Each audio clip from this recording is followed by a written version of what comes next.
Welcome to The Royal Heritage, your premier destination for captivating and educational content on world royalty's rich history and heritage. Delve into the fascinating world of history, kings, queens and dynasties as we uncover the stories behind majestic palaces, legendary monarchs and enduring traditions. Is Portugal the most underrated empire in history? This small nation defied powerful neighbours, launched the age of exploration and built a global empire. But how did it all begin, and what led to its downfall? Stay with us to uncover the fascinating history of Portugal, but before then, I'd like to invite you to subscribe to our channel, like, share, and stay updated on all our latest videos. Thousands of years ago, the Iberian Peninsula was home to many tribes.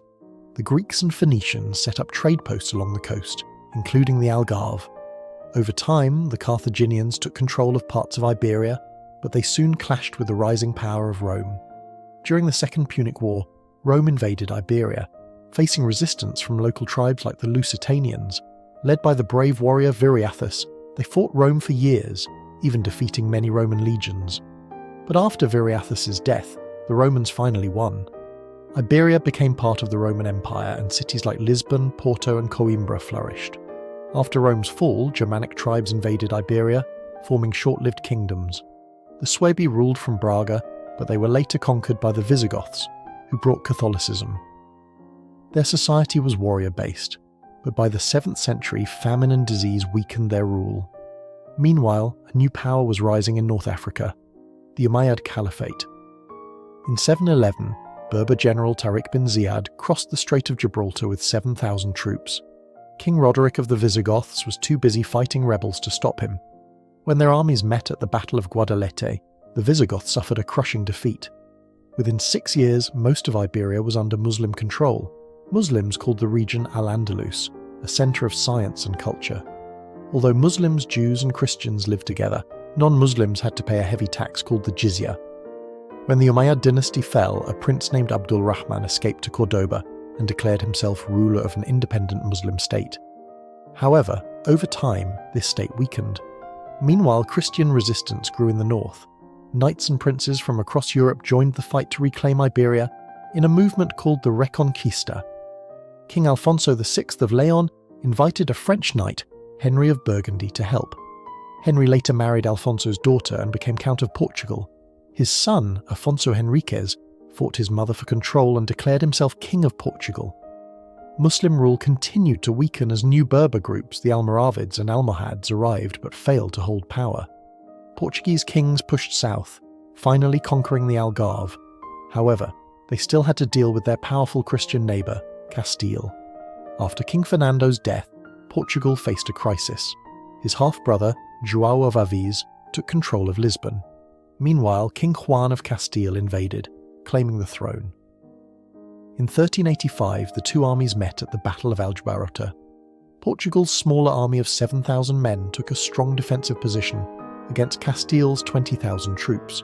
The battle lasted barely an hour, but Portugal won, securing its independence. Soon after, Portugal and England signed the Treaty of Windsor, the world's oldest alliance still in effect today. With its independence safe, Portugal turned to exploration. In 1415, it conquered Ceuta, a key Islamic fortress.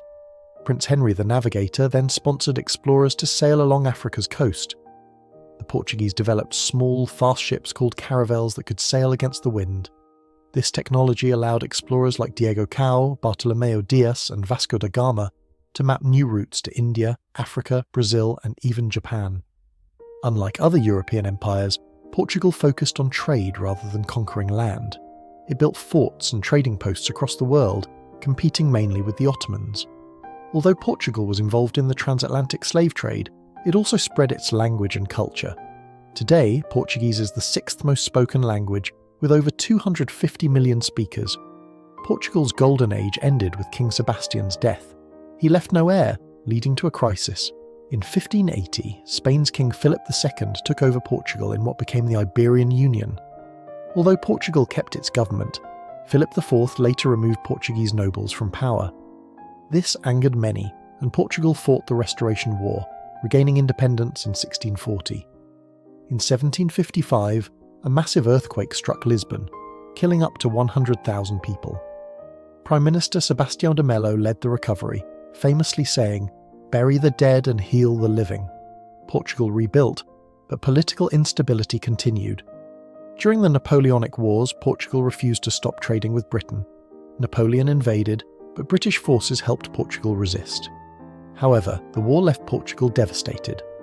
The royal family fled to Brazil, setting up a court in Rio de Janeiro, making it the only European kingdom ruled from a colony. When they returned in 1821, Brazil declared independence. By the late 19th century, European powers were scrambling for African colonies. Portugal aimed to link Angola and Mozambique, but Britain opposed this, demanding Portugal retreat. This sparked protests and political upheaval. In 1910, Portugal overthrew its monarchy and became a republic. During World War I, it joined the Allies, losing 12,000 soldiers. Political chaos followed, leading to a military coup in 1926. A right-wing dictatorship under Antonio de Oliveira Salazar took control. Salazar stabilized the economy and built infrastructure, but used censorship and secret police to silence opposition. Portugal remained neutral in World War II but traded with both sides. After the war, it joined NATO and the European Free Trade Association. In 1968, Salazar suffered a stroke and was replaced by Marcelo Caetano. 6 years later, the Carnation Revolution ended the dictatorship without a single gunshot. Portugal became a democracy. By 1999, its last colonies were gone. Today, Portugal is a developed nation with over 10 million people. Its biggest industry is tourism, thanks to its rich history and culture. Let us know your thoughts in the comments below. Thank you for watching. If you enjoyed this video, hit the like button and subscribe for more history content, so you won't miss the next chapter of this incredible story.